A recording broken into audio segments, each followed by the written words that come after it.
Halo, hari ini kita akan belajar mengenai asam dan basa. Tapi juga nanti akan kita bahas juga sedikit garam ya, karena garam ini kan reaksi dari asam dan basa.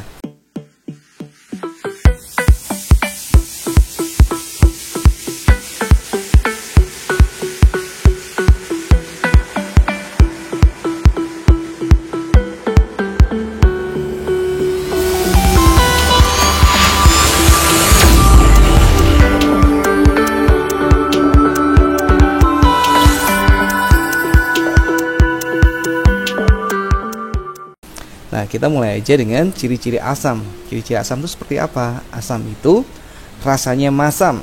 Ya, ini kan minuman bersoda ya, asam ya. Nih, reaksinya kayak gini nih. Terus pH atau derajat keasamannya itu lebih kecil dari 7 ini yang merah-merah nih. Memang asam itu identik dengan merah ya. Kemudian bersifat elektrolit. Apa itu elektrolit? Elektrolit itu adalah dapat menghantarkan arus listrik. Ya, ini contohnya H2SO4. H2SO4 dipakai di elemen volta atau dipakai juga di akumulator gitu. Nah, sifatnya asam juga korosif, artinya menyebabkan karat pada logam atau bahkan bisa menghancurkan logam. Ini gambar sosis ya. Sosis. Jadi kayak kalau dimasukkan ke asam itu daging kayak digoreng aja gitu. Kemudian kalau kita membuat atau memakai, bukan membuat ya, kita memakai kertas lakmus ya. Lakmus itu ada dua, merah dan biru. Sebenarnya biru dan pink ya, tapi yang pink itu namanya merah. Nah, itu kalau dicelupkan ke larutan yang bersifat asam, maka lakmus yang biru itu akan menjadi merah, sedangkan yang merah tetap merah gitu. Nah, kalau kita pakai indikator alami seperti jus kunyit, kalau ini saya pakai cuka ya. Kalau pakai cuka dikasihkan ke jus kunyit menjadi kuning yang lebih cerah. Ciri berikutnya, tidak mengubah warna fenoftalen. Ini adalah fenoftalen. Nah, ini tuh cairannya unik banget. Kalau dia dicampur dengan cairan yang bersifat asam, tidak berubah warna. Begitu. Dan di bawahnya udah ada kelihatan ya. Kalau dicampur dengan basa, nanti akan kita bahas lebih lanjut.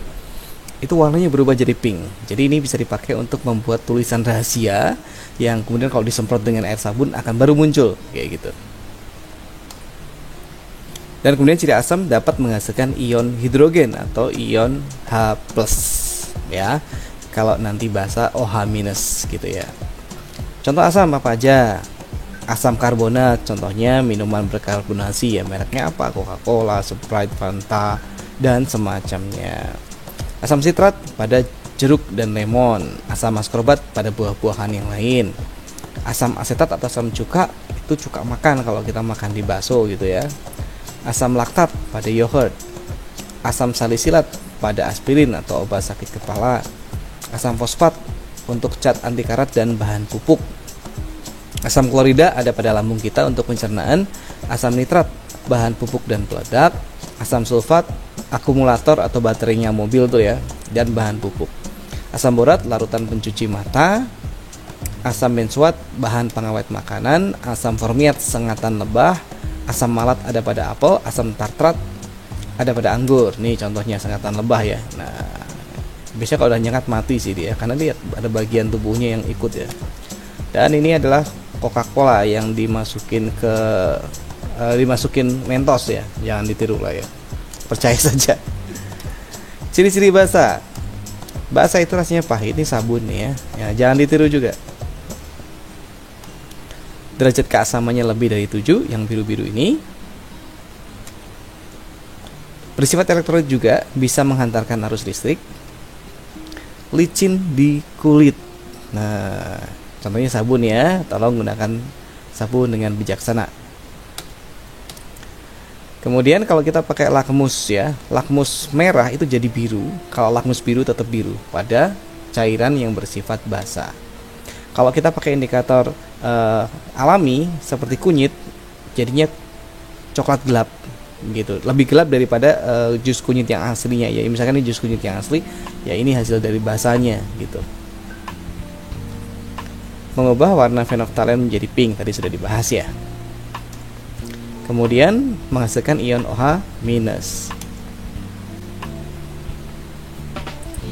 Contoh basa antara lain amonia atau bahan pemutih dan pembuatan pupuk, aluminium hidroksida untuk deodoran dan antasid atau obat mah, kalsium hidroksida obat untuk mengurangi keasaman tanah, kalsium oksida bahan semen, magnesium hidroksida juga obat mah, natrium hidroksida bahan sabun, kalium hidroksida bahan sabun mandi untuk bayi, amonium hidroksida pembersih lantai. Ya, ini ya pakai deodoran. Yang ini pembersih lantai. Yang ini sakit mah, tapi kayaknya pura-pura ini. Oke, ini adalah daftar untuk asam kuat dan asam lemah. Asam kuat pH-nya makin kecil ya. Kalau asam lemah pH-nya mendekati 7. Silahkan disimak aja. Ada asam klorida, asam nitrat, asam sulfat, asam bromida, asam iodida, asam klorat, asam perklorat untuk asam kuat.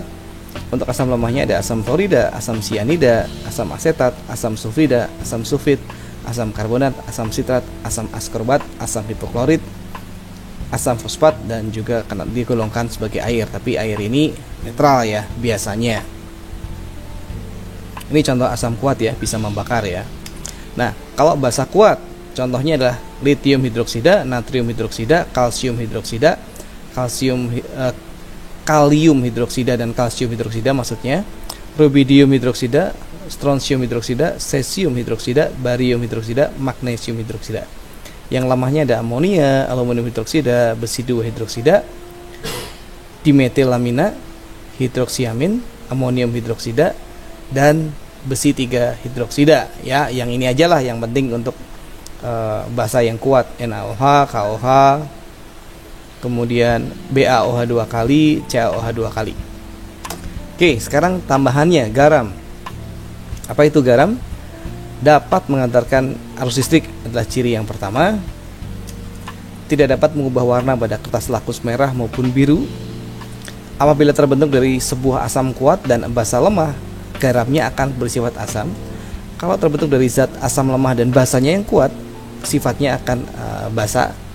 Jika terbentuk dari sama-sama kuat asam dan basanya akan bentuk garam. Contohnya garam dapur, ini sifatnya netral, pH-nya 7.